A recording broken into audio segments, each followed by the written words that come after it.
Winning video for candidates and causes. I'm Harry Waisbren. I'm co-founder of act.tv, which is the place to watch inspiring progressive videos and take action to build a better world. I'm also a member of the Occupy Network team, and I'll introduce our expert panels in a moment. But first, a broad question that inspired this is what comes next? The potential for video is exploding as time fluctuates and shifts from the average of 4 hours plus a day that Americans watch television. But since 2011, the shifts here have already just been remarkable from the periods when we looked at this online video going nuts. It was just announced a few weeks ago that over 40% of YouTube's traffic is now coming from mobile. The TV business is actively experiencing its worst year ever. And there's also projections now showing that digital is set to surpass TV in total time spent on the whole. The cumulative impact on all of this is creating different forms of activism and supports of candidacies that we're seeing in all sorts of different ways. And we're going to talk about various case studies today.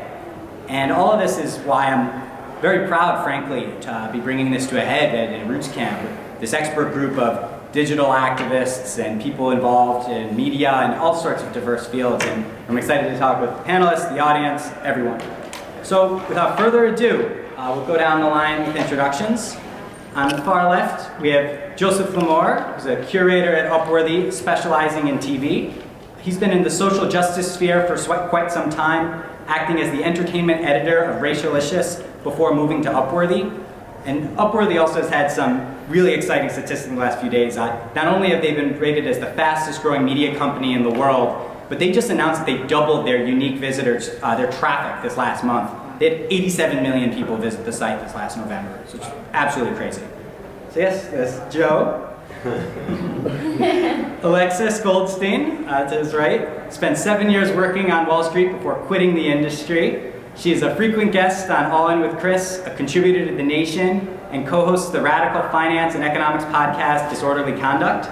Alexis also is highly involved with Occupy Wall Street, co-writing the 325-page comment letter on the Volcker Rule with Occupy the SEC, which just had over hundreds of references in the Volcker Rule legislation that just passed the Fed.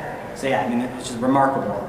And she's also a fellow team member with the Occupy Network. And Alexis currently is serving as the communications director for the other 98%, where she hosts a web series called Alexis Breaks It Down. Lastly, we have John Neffinger, who's president of the Franklin Forum, a new communications group that provides media training and messaging to support progressive advocates. He is also the co-author of Compelling People, The Hidden Qualities That Make Us Influential, one of Amazon's top business books of 2013. So yes, definitely thanks to all of our panelists for joining us today.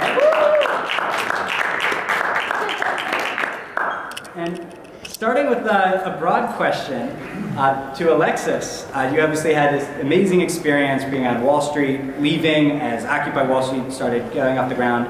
And the first time, I think I'm definitely not alone in this experience, but you were one of the first occupiers we really saw really make it big in terms of just online video even, when you were on Democracy Now! Explaining the Occupy the SEC report. And what was so striking about that was you were talking about these extremely complex financial machinations that was coming from a dirty hippie occupier who's supposed to not care about anything at all. And it really changed perception. And I was just curious how that came about, what brought about those decisions, and how you went from working on Wall Street to doing this. Well, thank you for the intro, and thanks guys for coming. I think that there's always an opportunity when you, with like shock value, and I think that it's probably fair to say that the mainstream media was like, Occupy knows how to read and write, like what? So I, out of college, like went straight to Wall Street, spent 7 years there, and was pretty miserable pretty much the whole time. But I was a computer science major, and those were the companies recruiting, and I guess I had lost my moral center that I had in high school when I was like an environmental activist. I guess I got burned out a little bit and kind of did this little ugly 180. But I guess the kind of maybe, there isn't like one white light moment, but if there were to be one, it was around TARP, when I remember being like, wow, people are going to be really pissed off about the bailout. And like kind of being worried and talking to my colleagues about it, and my boss at the time was like, look, people will forget They forgot after the savings and loan crisis. They forgot after long-term capital management. Like, they'll forget again, and it'll go back to normal, and everyone will make money again, and don't worry. And I just remember being really not okay with that. And, you know, I was miserable anyway, so I sort of started plotting my escape. But I quit in 2010, and then a year later Occupy happened, and I really felt like I had been trying to like find my way back to kind of my activist roots, and Occupy really gave me the opportunity to do that. But I just wanted to use my technical knowledge and expertise in a way that I found productive. And I met a lawyer there that wanted to write this comment letter about this rule called the vocal rule, which is kind of like a lamer version of Glass-Steagall, but it was this thing that was on the table, it had passed, there was an opportunity. And I guess the way, and this is something I had no idea about, like they don't teach you this on Wall Street, I learned this through my activism, but when new regulations come about, there's a law that says the public has to comment. But the problem is the public normally means the industry about to be regulated. So they did this draft vocal rule, and like there were 18,000 comment letters, and probably 17,000, 900 of them came from Wall Street. But we wrote this one trying to be like, here's the loophole, here's the loophole, here's the loophole. And so it was me and this other woman named Caitlin Klein, who used to trade credit default swaps, who now works at a reform group called Better Markets, a lawyer named Akshat Tiwari, and a few other people. We just nerded out and had a book club and read this like boring rule, but it was actually like fun, and I'm sincere in saying that, and I guess that made them more person. But so, and we, would go to the GA and announce our meetings and all of that, and obviously nothing we did was like endorsed by Occupy Wall Street, but we certainly talked about it, and I was in the park a lot, and so I guess the reason that we got such press is just because of that like gap between expectation and reality, right? And there's nothing about, our group was particularly wonky, but like pretty much everyone I met at Occupy was fucking brilliant. And so it was like the media finally getting to know what I had known all along, what all my colleagues had known all along, what all my fellow occupiers had known all along. And I feel almost bad that like I feel like we got all this credit, because I feel like there are so many other people who should have been put in front of the camera too. We just did this very extremely wonky thing, so it was kind of a nice media story, right? Ex-Wall Streeter, now Occupy Wall Streeter, and they just kind of ate it up. But that's a little bit about that. And a long way of saying also you nailed the appearance on Amy Goodman to see now. With a couple of very interesting things from there is one, Occupy the SCC was one of the first big offshoots to start with Occupy Wall Street, and the Occupy network, which we both work on, is kind of predicated on just this changing of the movement, that you kind of have these different groups that don't all go under the same organizing umbrella, but they all just use Occupy in its framework.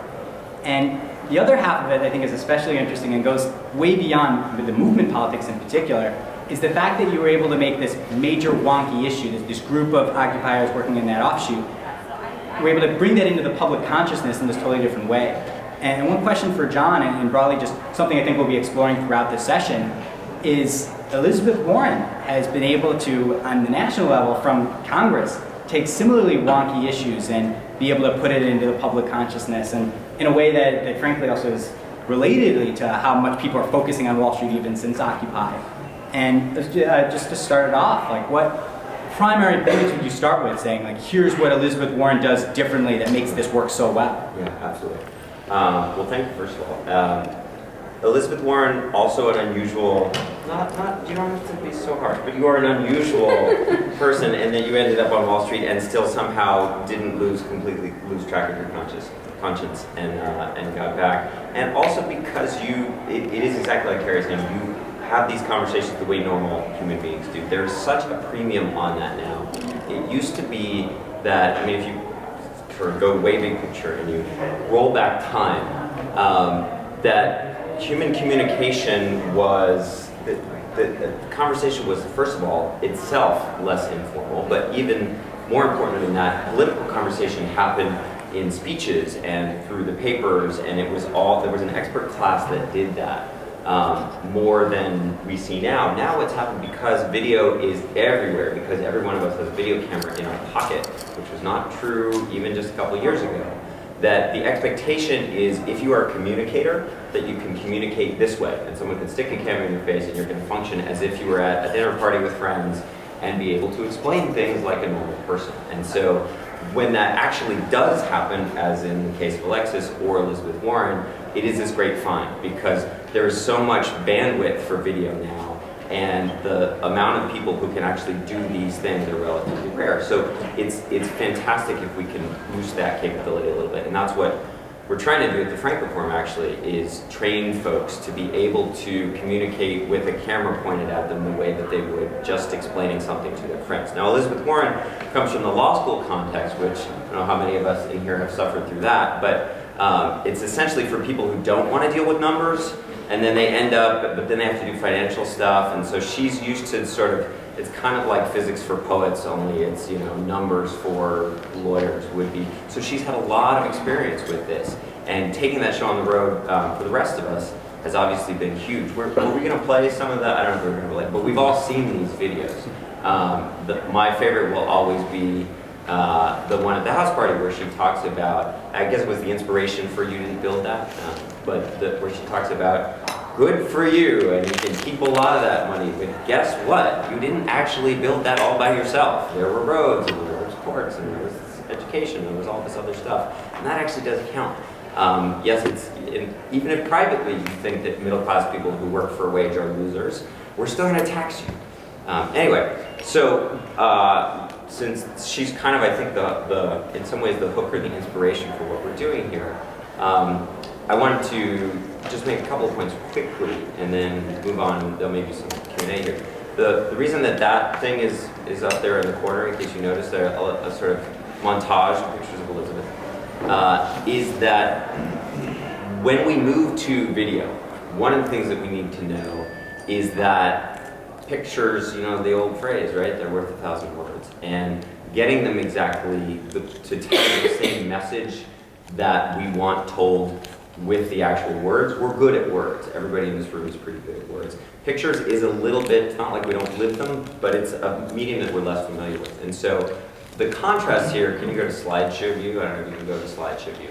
But the contrast here, and actually, nothing personal against Joe, but I did have this conversation with one of his colleagues.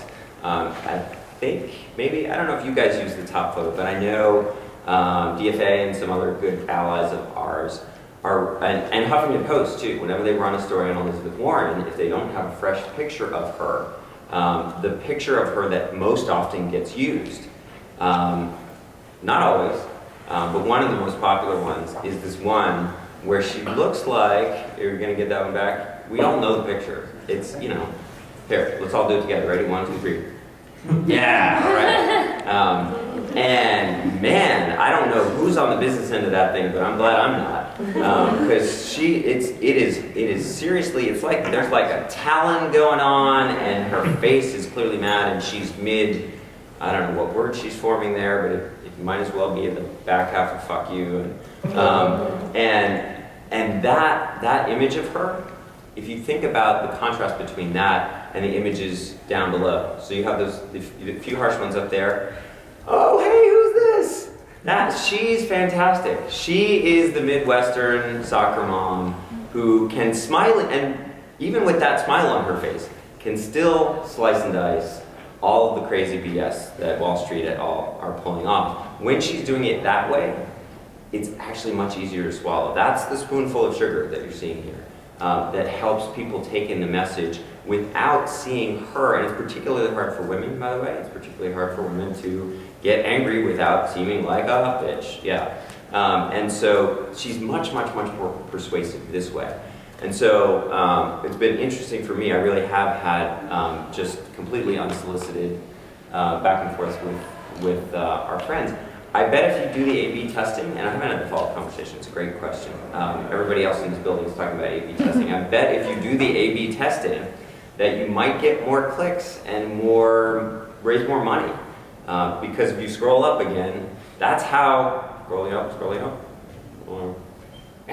If you scroll up again, that is how we all feel about what the hell's happening in our country right now. And so that connects with us, the base. the activist class. And that will get, if you feel like that and that connects with you, you're gonna click through, you're gonna share, and you're gonna give money. And that's important, and that's an important role. It's a different role than pushing, yeah, she's actually not gonna run, but pushing Elizabeth out there as a national figure to win over some of the people who are not already in our camp. And it's just important to understand that differentiation in those messages and how that vocabulary is different since we're now using images as a medium. What's striking about that last statement in terms of this different audiences, what's really interesting is, the activist audience who want to be inspired to go take a specific kind of action or want to be able to mobilize supporters. It's a very different kind of content they're looking for than the average consumer of viral video content, which is a great opportunity to bring Joe into the discussion, considering how Upworthy has just totally changed the game in terms of really systematizing the virality to a science in terms of distributing this broadly meaningful content. And we're talking about Elizabeth Warren, and from our pre-conversations, what's so fascinating is there are specific keys that you kind of look for when you're looking for like potential video to put on Upworthy that she seems to hit on a disproportionate amount of compared to other politicians. And if you just care to describe what you look for in a video that might go viral and then tie it to what she actually does.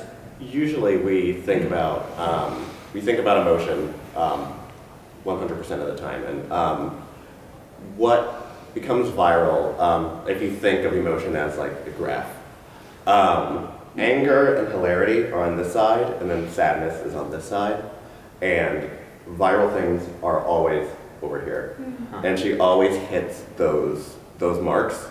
Now, other politicians, other videos, and other like discussions where the issues are being described, or the issues are being discussed in a way that is, serious, or there's no like villain.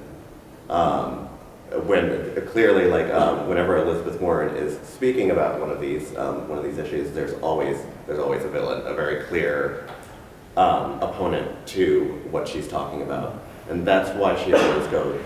Most of the time she goes viral, and that's why Adam Mordecai always has posts about her, and so that's what we usually look for when we're looking for virality. But there are certain other things that also hit virality. For instance, inspiration also. Like you don't have to be angry all the time in a video in order for it to go viral. But if you're, for instance, my biggest video is a woman talking about surviving breast cancer and getting a tattoo to commemorate it, and it's very serious, but it's very inspiring and it's very emotional, and that's the biggest thing I've ever had in all of my days at Upworthy. So you just have to think. You just have to really watch what, like, if you're filming the video, you really have to watch where you started and where you ended, and also like what the sum of the video is. What do you need to watch for at the end and the beginning? For instance, actually, for the end and the beginning, you really have to make sure that it doesn't like take you through some roller coaster of emotions and then ends at sadness, because no one will share that at the end. They'll close it before it's finished. Now, if it ends with something that's, kind of like that, and then it's done, then people will immediately go, oh my god, and then they'll share it immediately. It also with certain subjects, depending on what kind of examples you're talking about, Elizabeth Warren really knows how to use the opponent to her advantage while she's arguing. I cover a lot of like pop culture subjects, so I was trying to make a video go viral last week, and I was discussing this with him. That it involves not being like how we take celebrities and we lift them up to only tear them down. And it was a very true and like inspired and very like reasoned argument that this person was making, and it was completely perfectly edited. It was filmed wonderfully, and it was great. The example that he used was Justin Bieber, and nobody ever wants to admit that they feel any empathy for him at all. So it didn't work. The video didn't work at all, and actually it was my first test where not one person share it, not one person. So you really have to like pay attention to what is in your video, like at minuscule details to big subjects. And similarly to discussing the power of these wonky videos that we're able to make at least spread and be really impactful for activists and in that wider sphere, we talked a bit about issues dealing with race and how the challenges that there are in terms of making those really blow up and be something that can have an impact. If you want to just speak quickly to how you try to manage that, or how you think that we could potentially work better to make sure that these important arguments are better able to get out there. But with race, like, I used to work at racialicious.com, which is it's a blog that covers pop culture in relation to race. And on that site, you can talk about race completely openly. Your audience is, attuned to that. They might not be, only people of color, but they're also like white readers of Racialicious. But they're always attuned to what's going on in the racial sphere. When I moved to Upworthy, most of our audience does not think about that ever. And so the language that I was using was racialicious language, which is what is wrong with people. But if you really have to think about who you're talking to, because for instance at Upworthy, it's kind of frustrating a little bit sometimes, but you really have to use kid gloves in order to make sure you're not calling the people watching your video or looking at your infographic racist, because they won't sponge the information at all. You really have to make sure you're, for instance, there's this one infographic about Emmy winners and the fact that there has only been 3 black nominees for Best Actress in the history of the Emmys. The way that I phrased it, the headline of my post was, and the winner for the most twisted thing in Hollywood goes to ... And like that, everyone like clicked on that. But then they got to it, and like it was like I was calling everyone who clicked on it racist, and so I got like letter after letter after letter after letter after letter, and like you just really have to know who you're talking to, because if I had done that on Racialicious, everyone would have agreed and been like, yeah, I know, and they would have shared it, and it would have been fine. But with certain audiences, you really have to see who you're talking to and how. Do they actually sit you guys down and teach you how to write those headlines, or they just point you to the like Upworthy headline content generator on the Actually, about that, a lot of that style is because all of our biggest hits came from one person for a while, and that's not how I write. And so like, when we first learned, we all come up with those Upworthy headlines because it just seems like that's the style you're supposed to be writing in. But then once you get your own voice, you figure out what you can say like from yourself that will get people to look at your content. And that's usually like, we have a curator who, she basically just lays it out there, but she lays it out there in a way that's enticing, and she's really, really good at that, and it's like, it's a completely not parodyable, like you'd just be telling the truth if you were to parody her. But like really, like it's just really finding your writing style and applying that to. But then it goes through. Curiosity. I'm sure it goes through lots of testing. But you can find a way. So there are all kinds of different ways to optimize. Yeah, like in the beginning, my style was like Upworthy light, I guess. Upworthy like parodyable light, I guess. But since then, I'm basically a little bit more like sarcastic, I guess, in my headline style. As the last one, I was in the most twisted Hollywood. Yeah.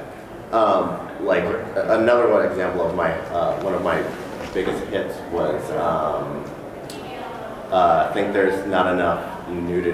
Think there's too much nudity in Hollywood. It's time for the hard truth. And that, and people say, yeah, exactly. But it's just finding your own style and finding how your style can apply to either the curiosity or the clickability of your headlines. And all of that wrapped up, one thing that we all kind of discussed in our pre-conversations here was, you know, if you get that viral video, like, what does that mean? And, you know, if your goal is to have spread awareness to 1 million people, that Upworthy video is as premier as it possibly can get. But what also has been fascinating is seeing how some of these smaller-based online videos have been integrating with not only Upworthy, but with mainstream media sources. We talk about the Dream Defenders and how they had this really fascinating online video campaign called Our March after their director, Philip Agnew, was taken off the speaker's list at the 50th anniversary of the March on Washington. And he recorded his own video, what his speech would be, and he asked for people to make response videos. And that video, I remember, was shared on Upworthy, but then very soon after, it ended up being played in full on All In with Chris. And people started joking on Twitter that Chris Hayes has an organizer crush on Philip Agnew. And it became like this really reciprocal thing where the more attention they had paid to these other mechanisms, the more other people started making their own versions of these videos. I think they really grew on its own. And you know, we're still waiting for that next kind of big case study in that regard. But Our March from the Dream Defenders and this interrelated strategy in terms of they made an online video, it went to Upworthy, they went to All In with Chris, it spread through social media. It's a totally new kind of model for both those of us who want content to go viral, but also that explicitly want to mobilize supporters.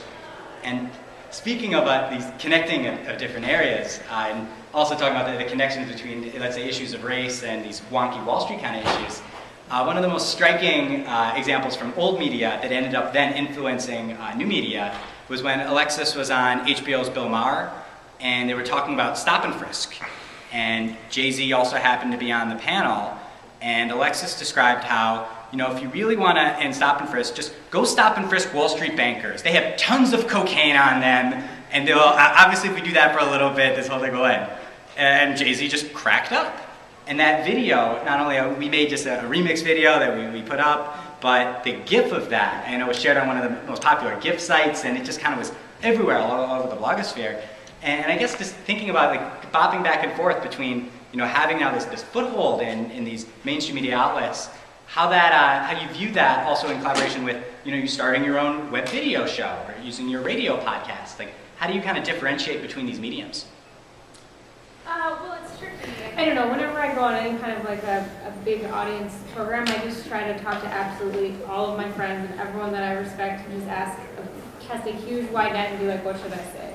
And what is the message that I should, you know, be pushing out there? And I'm also always trying to be like, you should invite this person on, and this person on, and that person, and this person. Because I think that the problem with the mainstream media is they don't want to take any risks. And the minute they see someone and they're like, this person is good, they want to book them again and again. They have no interest in trying somebody who's untested. And so to the extent that I can, I keep trying to get them to try people that I know would be fantastic and really deserve a platform. With the stuff that I'm doing with Other 98 and with Disorderly Conduct, it's more about trying to get into the details of what I see are more nuanced policy things. So like when I'm going on a big show, like I can't really get into like the wonky details of like, here's this piece of financial regulation, here's what I want the regulators to do, because it's just, the host will cut me off before I can even start to get into it. And they'll be like, well wait, but tell me what a derivative is. And then we spend 2 minutes talking about what a derivative is, and it's just kind of over at that point. But it's kind of my perpetual quest to figure out a way to explain this stuff that people mostly glaze, you know, their eyes glaze over and make it entertaining. And I just keep throwing paint against the wall in hopes that something will, you know, I'm mixing my metaphors there. You know what I'm saying? So I, like, for example, have this blog called BecauseFinanceIsBoring.com, and I try to make cat memes about financial regulation and, like, you know, use the misspelling lolcat, like ICANN has, like Glass-Steagall, and, like, they're dumb, but, like, I just keep trying, and I haven't really figured out the magic of it. Sometimes it's something just lands, and I can't take credit for that. We should stop and frisk Wall Street bankers. That was just a thing that was talked about at Occupy, but it's just a thing that resonated, and the timing was just really lucky. And you know, Jay-Z was right there, and he cracked up. But like, I don't know. Like, I think sometimes you get lucky, but I also will say that I prepped the living hell out of that, and I decided on some key things that I wanted to say, and that was one key thing that I wanted to make sure to say, and I wanted to try and coaxed Jay-Z out a little bit. I was trying to make the decision of whether or not I was going to try and go after him because he, you know, he made that T-shirt, "Occupy all streets," and you know, I don't know, he's a complicated character, I guess. But then he'll also like, you know, 99 Problems, and I ended up getting into, this was totally unplanned. I didn't prep for this. Me and Barney and Frank are arguing about the police, and Barney's like, "Black people tell me that they want more police," and I was just like, "Jay-Z, like, what do you say to that?" And he's like, "We need more jobs, not more police." But so sometimes you know, you can prep for things and sometimes not. But I guess I don't really have a good answer to your question. The way that I try to balance it is just to do the best I can in whatever the context is, and try to match my message to the medium that I'm going into, I guess, is the best That's way. a pretty great answer for it too. And I would say in addition, just both the preparation and the poise that you've been showing in these programs, it's not anyone that would stare down Jay-Z and make him, not only make him crack up, but then tell Barney Frank off and if Jay-Z goes to attack Barney Frank. I mean, these aren't skills that necessarily come intuitively for most people. And bringing it back to John as a media trainer, for advice to activists or politicians alike, there are these things that are happening and these changes. And one thing we talked a bunch about, and I'll bring it over, was this companion piece to, this article was a companion piece to Noam Schreiber's article about how Hillary Clinton running for president would be, Elizabeth Warren running for president would be Hillary Clinton's worst nightmare. And they said that a key part of the chance that she could run was that she has these propensity of having viral videos that have already bonded her to the Democratic left. And you know, this visceral connection they felt through these videos that they're able to see, and you know, them being able to get that video at that opportune moment, but just that poise she's able to show and that explanation of how she's able to make these complex things simple. What other advice would you have for people trying to work in this model? Where to start? So are you showing that or not? So, yeah, I feel like you just. Well, it's I queued it up so it can start playing for you. All right, cool. So I'll stand between you and the video. That's cool. So it is tricky. And what I would say, a couple of things that I would say right offhand. You mentioned Alexis's poise and also picking good lines. And having, as she was saying, having the right thing to say, sometimes it happens in the moment. Prepping the hell out of something really helps.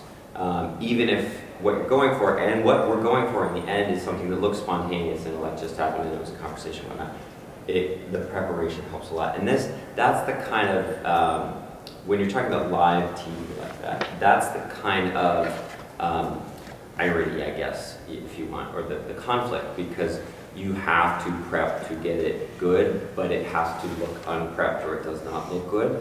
And that's a lot of why we need an organization and trainers and why we do what we do to try and prep people ahead of time. And also, the other piece you mentioned was, how many of us would have the, whatever gender metaphor you want to use to call out Barney Frank and go back and forth with Jay-Z.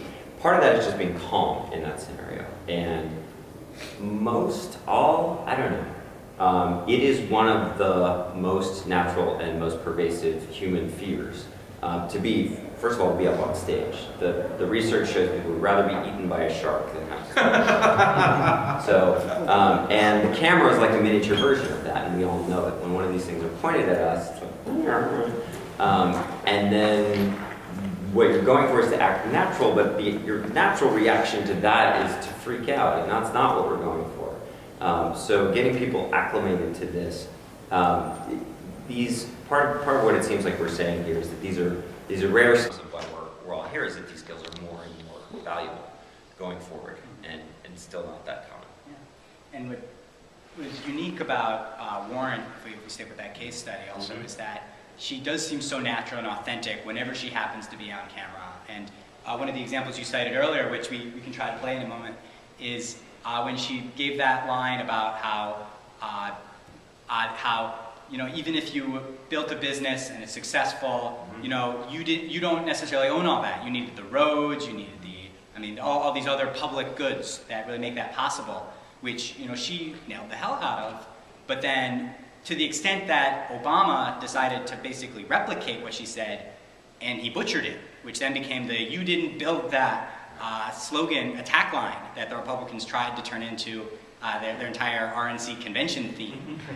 So if we can, let's see if we can play this for a little bit, just to get a taste of these.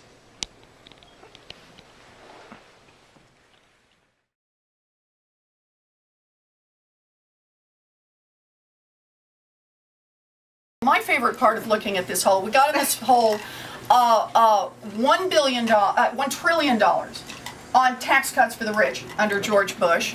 We got into this hole $2 trillion on 2 wars that we put on a credit card for our children and grandchildren to pay off. And we got into this hole $1 trillion on a Medicare drug program that A, was not paid for, and B, is 40% more expensive than it needs to be because it was a giveaway to the drug companies. So we just had, I mean, that's just $4 trillion right there. So part of the way you fix this problem is like, don't do those things. No, I'm serious about it. I hear all this, you know, well, this is class warfare, this is whatever. No, there is nobody in this country who got rich on his own. Nobody. You built a factory out there, good for you, but I want to be clear, you moved your goods to market on the roads the rest of us paid for. Yep. You hired workers, the rest of us paid to educate. You were safe in your factory because of police forces and fire forces that the rest of us paid for. You didn't have to worry that marauding bands would come and seize everything at your factory and hire someone to protect against this because of the work the rest of us did. Now look, you built a factory and it turned into something terrific or a great idea. God bless. Keep a big hunk of it. But part of the underlying social contract is you take a hunk of that and pay forward for the next kid who comes along.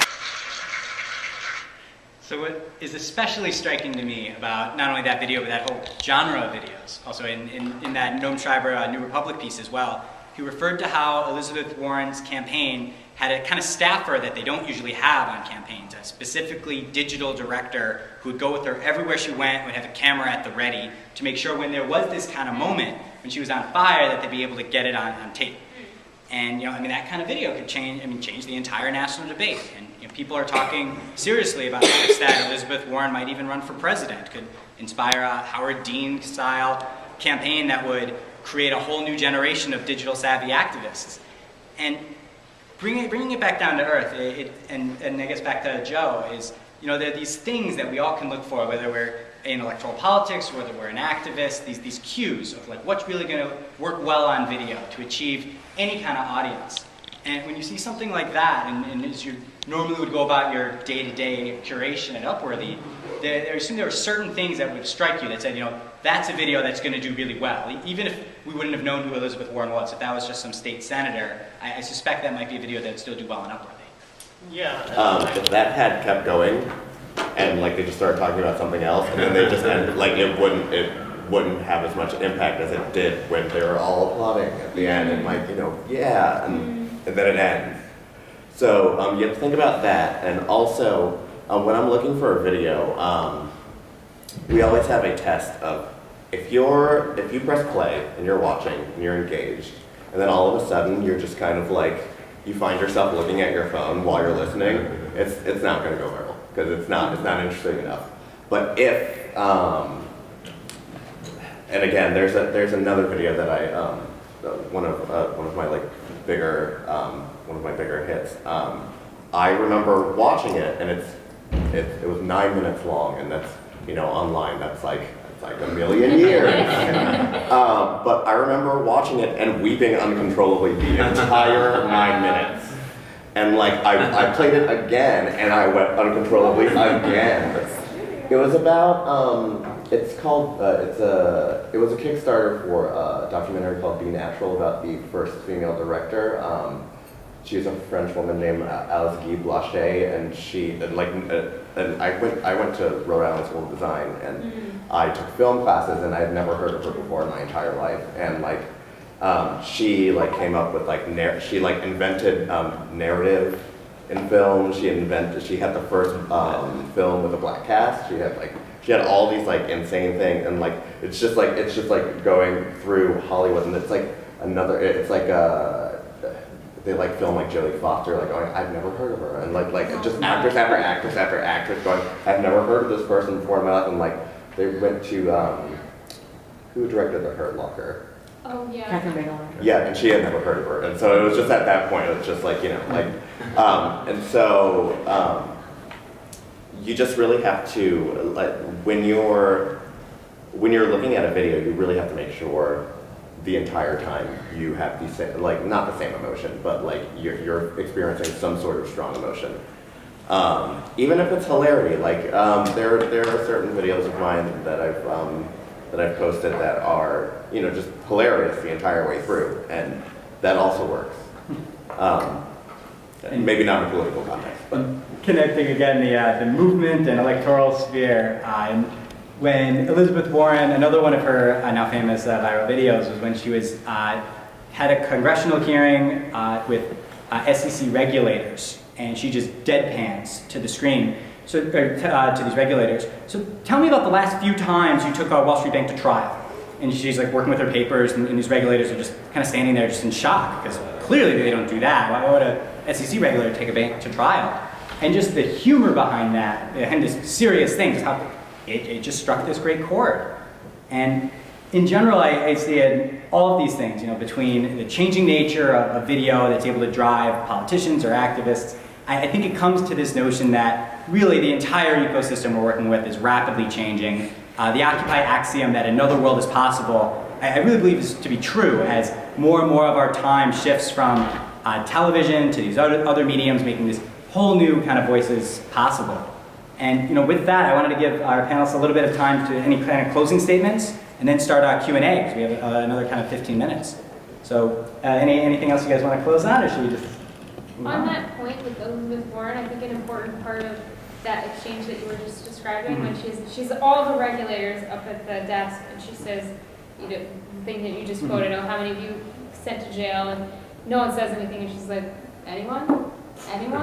But so it's just good on a surface level, and people that aren't in the know, but then people within the circle of Washington, that is not allowed. You are not allowed to be a member of the Democratic Party and go after the regulators in a Democratic administration. That is like considered like, you know, below the belt. And so part of, I think, what's so powerful about that is it's that shock thing again. Like, this is something outside of the norm of what we're used to. Someone is doing something that's not allowed, and she's doing it, you know, whatever. Like, I obviously agree with it. I'm sure maybe other people don't. But like, you know, in pursuit of truth and justice. And I think that there's something there. I don't know if it's the shock or the unusualness of it, or people don't do that, but there's something to that. Talk just really briefly about how this works on campaigns. You mentioned now that Elizabeth has this person who's walking around and taking video all the time. We've been recommending that for a few years. It's only getting easier, of course, again, because we have video on our phones. And generally, at least on our side, candidates are not that good about it, and they kind of do what has always been done. And you know, you have a campaign manager, and they have volunteer organizers, whatever. Things are changing, and really, the reason this is changing now is not because of Elizabeth Warren's inspiring example. It's because now more and more campaigns are hiring a video tracker not to follow themselves, but to follow their opponent. And so you know that if your opponent is getting video of you, then you need video of you too, so that when they clip it up the way one of these Project Veritas people does, that you know how it actually went down. And so there is now, for all the wrong reasons maybe, video tracking happening more often. But to stress, I mean, certainly in the candidate context, but also in the context of whatever kind of communication we're doing, it alarms me that we still run candidates for whom they're like, okay, I'm good and I got this and I got my funding in place and so I'm gonna run. Oh, speaking in public? Well, yeah, I'll figure that out as I go on. That's the job. That's what you do, right? And you know, speaking on the phone is also the job, but there are related skills there too. But yeah, we got to get good at that stuff. We won't move forward. Again, tying everything together, one notion I really thought was that the best camera is always the one you have on you. So just the fact that if you're able to take out your phone, you just keep it in your pocket, you have it either way, you're able to take that video whenever that moment strikes. So just being acutely aware of that. And also just though, because of that, because of how easy it is to record, there's one premier example that's really the nexus point between both the electoral sphere and the movement political sphere, when Mitt Romney was bird dogged by Occupy Des Moines, and he was caught saying, "Corporations are people, my friends." In as patrician and elitist 1% way as you possibly could, that changed perception. And he was unable to disassociate himself from that view throughout the campaign. Karl Rove went so far to say that that Barack Obama suppressed the vote because he fooled everyone into believing that Mitt Romney only cared about rich people. Instead, that the exit polls really referred to that, and nobody believed Mitt Romney cared about anyone but the 1%. And the idea that that's suppressing the vote, especially since it's true, is crazy on its face, but just the power of these, being able to catch these moments where someone's actually being authentic really can't be understated. So with that, yeah, let's start the Q&A. Did you? Okay, my closing advice is basically listen to emotion, watch for emotion, and also that the fact that Upworthy is so successful is not because of our headlines or like our testing system. It's because of the videos that we share, and so you really have to pay attention to what you're sharing. Yeah, like the article that said it's not how many, the clickbait, it's not how many click-throughs, that people share the video so many times. Exactly. Alana? So most office workers work in cubicle farms. And what I'm curious about are so many of the videos that we all know have sound, and a lot of workers are totally watching videos at their desk, but they might not be in situations where they can have a headset on and listen to it discreetly, or they want to be seen by their boss watching video on the job. I haven't really seen anybody make videos designed with that understanding, and maybe I'm wrong about the number of workers this applies to, but I feel like it's a big chunk of people. I don't know what thoughts you have about doing video where you don't need any audio. Our biggest complaint at Upworthy is that we have too many videos and we don't have enough images or infographics or and we're trying to change that. We're trying to do more photo posts and more quote graphics and things like that, and those do well as well. But we just overwhelmingly do video because it's so easy to get the rights for those things, and you have to go through photographer, you have to go through photographers and news organizations and things when you need to get images. So when you're designing, for instance, designing I have one video that I'm working on that you can just mute it and you don't have to listen to the music, and it just plays words and that's it. And that's actually a perfect thing, you could just say, there's no need for sound. That solves a cubicle problem. I totally agree with that. I had the same problem when I was working in a cubicle, and so I tried to do transcripts and just literally transcribe the video. And I'm not convinced that it's worth the time it takes me, but because some people just want to read, and I used to be one of those people. I totally get that. Do you ever have any videos that don't have audio that do well? Can that ever? Not that I've done. I've had I've done spoken word poetry that I've had just the poem under the video as well, and I never get complaints about those because it's both. But as far as just video with no sound, I've only had one that I've actually done. It seems like video with closed captioning might also be more interesting than transcript, but not as loud as an actual. Yeah, YouTube actually has for certain films you can actually close caption it so you can. Yeah, I was going to say this Elizabeth Warren video actually wouldn't do well on Upworthy because our main audience is the middle to sort of middle of the road. Not that our audience knows this, but just basically that it's too partisan and rah-rah. And why the Elizabeth Warren hearing video was so awesome was because she's this really disappointed person who expects more from you. It's I'm confused. Why are you not doing your job? And every time I write up something of hers where she's very reasonable and understanding, it goes 3 times farther because it's reaching middle America, people who think that everybody's out to get everybody else and everyone makes politics. So when you can explain things in a calm and reasonable manner, in a visually compelling way with a story, it will go even way farther. And this is great for base and getting your own people activated. But those times where she's just nailing them with science and facts and why did you that doesn't make sense. Why would you do that? Those are the ones that performed well. I did one that was too shrill, and it died horribly. And actually, the faces of her, you were saying the ones where she's always pointing. Yeah. I tend not to do those. I tend to do the ones where she's just like, I'm confused. Like those are actually the ones that tend to. We got to talk. Yeah, let's do that. All right, any other questions? Angela? Yeah, I was curious about the piece of content that you shared that you said tagged that offended your audience, and you assumed that the audience would be compassionate or understanding. I think that that's something that I struggle with my own organization. I'm often surprised by reactions to content that I post from our own followers. So I'm just wondering, what was the content in comparison with the framing, and if you were to have come up with a different frame that was more compassionate towards your audience, even if your audience is an audience of potentially racist people, how would you, because to my mind, like Upworthy is amazing because they're able to slip in and get people who might not share progressive values to, for at least a couple of minutes, share progressive values, you know? And so that's sort of a challenge that I have. I work for a nonpartisan organization, but we want voting rights, so it's, you know, a progressive value unto itself, and there tends to be a lot of controversy there with some of our followers being angry when we post things that are.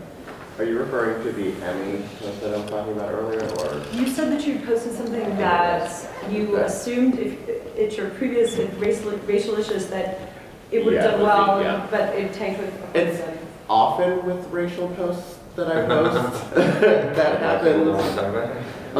It depends on the kind of content. Like, I can give you another example. I posted something a few weeks ago that it did pretty well because it was really funny.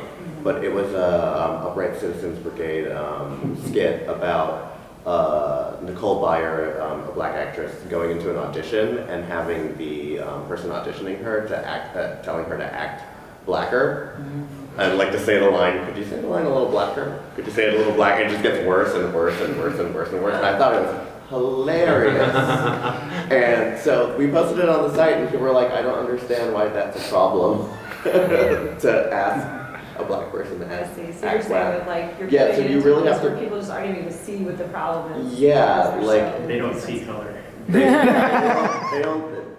A lot of people do not ever think, have never thought about that. And when you pose that to them, they're very confused.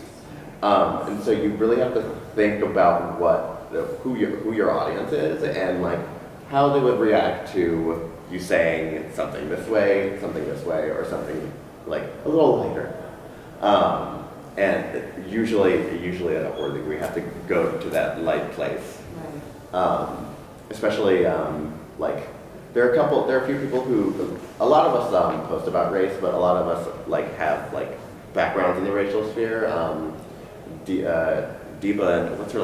I can't pronounce her last name. Deepa Kumpali. Yeah, Kumpali. Who's here actually? So if you see her around, you can talk to her about it. But we post about race the most, and it's usually like we usually get that kind of response because we have backgrounds in that sphere, and so we just never think to lighten it all the way, and we're like, you know, they're not going to get it if we like, you know, sort of like lay it out to them like this. It's just going to give it away. So. Is there an educational bias, or are those of us who do this work too educated and drawn to things like irony and sarcasm that require more intellect than the average person brings to this? Irony is something that never works on Upworthy ever. Like, it never. Like, irony and, like, extreme sarcasm, which I'm just so good at, but, like, but it never works. People always treat it as truth. And it's not that, like, they're stupid or anything. It's just that it's just not how they live their lives like we do, because we deal with such BS all the time in our you know respective fields, and like that's where sarcasm comes from dealing with that stuff all the time. And when people don't ever deal with that stuff, there's no need for it. It is a barrier in terms of cognitive constructions that we use and whatnot. Yeah, we're taken with our own ideas for sure. On an emotional level, though, both wildly overeducated people and not so overeducated don't like sarcasm most of the time. If you go to somebody's show and that's what they do is sarcasm, then you can get to know them and kind of get to figure it out. But when you think about even some of the most sarcastic people on TV, they tend to do it lighthearted, not super cruel and mean. Look at Jon Stewart, look at Rachel, look at Tosh.0, look at any of these people. They're smiling when they do it. They're like, sort of funny, and you get it, but you don't see them as mean. Otherwise, it's like, what's up with that person? It doesn't quite fall flat. With that, we're at time. Thanks so much to our great panelists, great audience, for fantastic questions. Hope everybody has a great rest of the day at Roots Camp. Thank you. Thank you. Yeah,